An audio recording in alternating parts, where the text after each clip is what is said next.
Hello mga kabibig! Welcome back sa ating bagong YouTube channel. Ito ang pinakamaingay na YouTuber sa balat ng YouTube. Ako si Kabibig, maglebag-lebag na ta with evidence. Naku po, makinig tayo guys. Attorney Harry Roque hinggil sa EO na pinirmahan ni President Trump laban sa ICC. May laban kaya si Pangulong Duterte dito? At makakasuhan nga ba nang dahil sa executive order na pinirmahan ni President Trump laban sa ICC, yung mga tumulong na maaresto si Pangulong Duterte at ma-detain sa ICC, pwede kaya silang kasuhan mga kabibig? Or nilabag ba nila ang executive order ni President Donald Trump? So heto, makinig tayo kay Attorney Harry Roque as he explained everything about sa EO or executive order ni President Donald Trump mga kabibig. So let's watch and listen mga kabibig. Executive order si President Trump na nagsasabi na yung ICC prosecutor at lahat ng nagtulungan para kasuhan ang mga alyado ng Amerika gaya ni Netanyahu will be subject to sanctions. Ooh. Ano yung sanctions na yan? Freezing of assets at saka hindi pagbibigyan ng mga visa para hindi sila makarating sa Amerika. Yeah.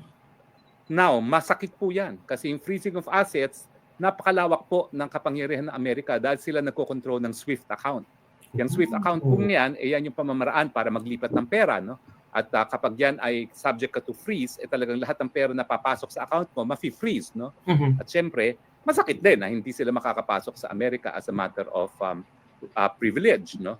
Now, ang tanong, kasama ba si Presidente Duterte dun sa sakop ng executive order na lahat yung nakipagtulungan para maaresto ang mga kaalyado ng Amerika gaya ng Israel ay sakop ng executive order.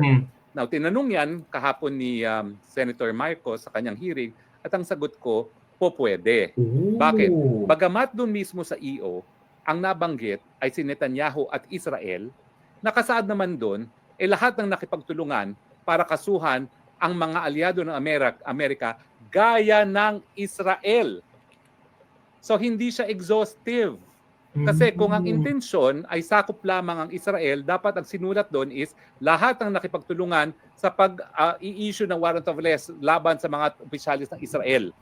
Pero ang sabi doon, lahat ng nakipagtulungan para makasuhan ang mga alyado ng Amerika gaya ng Israel. Oh, so example lang yung bansang Israel. Kasi that time, napakasikat yung Netanyahu sa Israel. So, gaya ng Israel. So, ginawang example ang Israel. So, posible nasakay ang Pilipinas. Nako mga kabibig. Ay, parang mas lumawak ngayon ang scope ng pag-understand ng mga tao hinggil sa kaso ni Pangulong Duterte sa ICC. Mas maraming na-touch na mga issues, mas maraming nakikita na posibleng makatulong kay Pangulong Duterte na makalabas sa ICC. At isa na dito ang executive order laban sa ICC na pinirmahan ni President Trump. Nako po, ito na. Hindi siya exhaustive. Po pwedeng kasama ang Pilipinas. Tinuturing ba ni President Trump si Presidente Duterte, bagamat siya ay talagang very vocal, no, na talagang siya ay para sa Pilipinas at hindi sa para kahit kaninong banyaga na kaalyado? Well, ako po, testigo ako. Dahil ilang beses ko nakita na nag-usap ang Presidente Duterte nung siya ay nasa opisina at si Presidente Trump. At ito yung nangyari dun sa ASEAN Summit kung saan dumalo si President Trump. At ang aking obserbasyon noon hanggang ngayon ay parang BFF silang dalawa.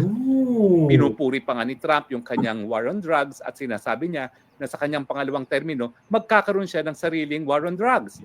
At syempre alam natin yung war on drugs ngayon ang basihan kung bakit linilitis ang Presidente for Crimes Against Humanity dito sa ICC.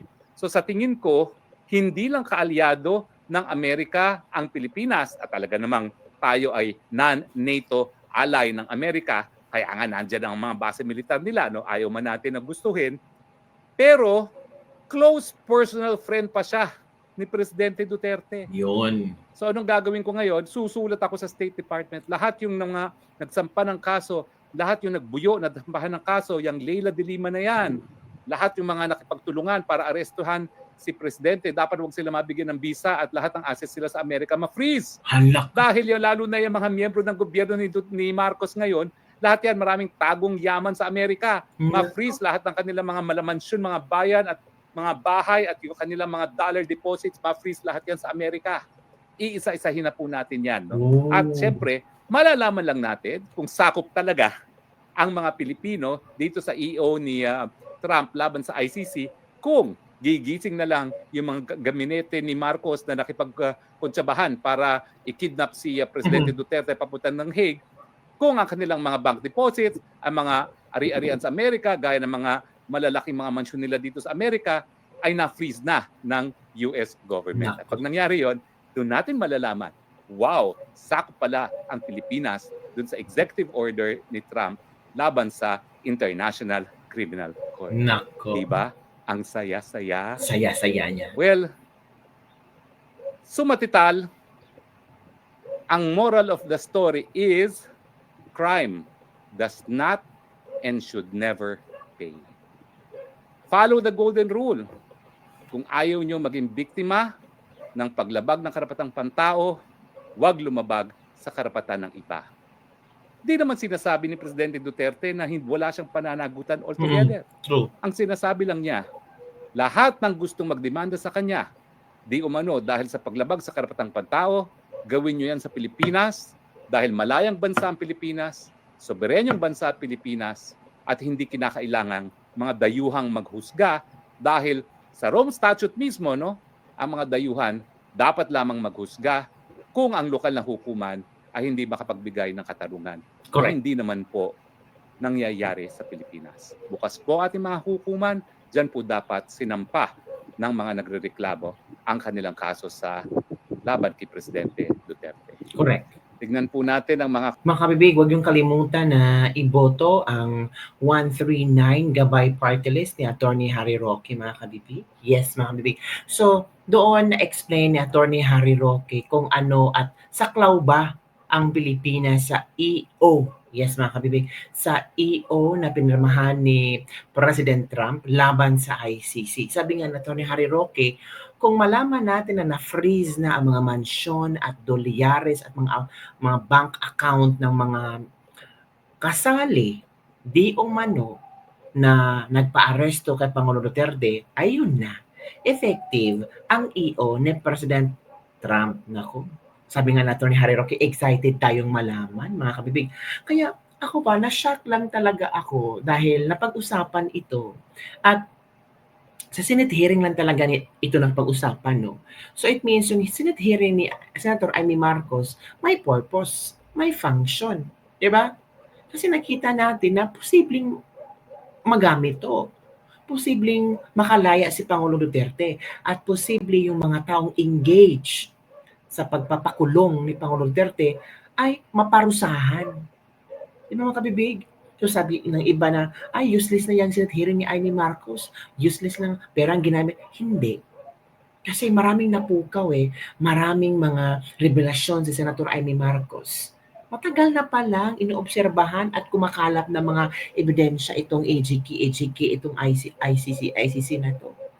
So, ano ang iyong komento tungkol dito kay Atty. Harry Roque ng kanyang pag-explain tungkol sa EO na pinirmahan ni President Donald Trump? Di ba? At least, galing sa isang lawyer, maintindihan natin kung kasali ba, sakop ba ang Pilipinas. Kaya nga sabi ni Atty. Harry Roque na malalaman natin yan pag yung mga tumulong sa pag-aresto ni Pang Duterte, yung mga assets nila ay na-freeze na. So it means, lagot.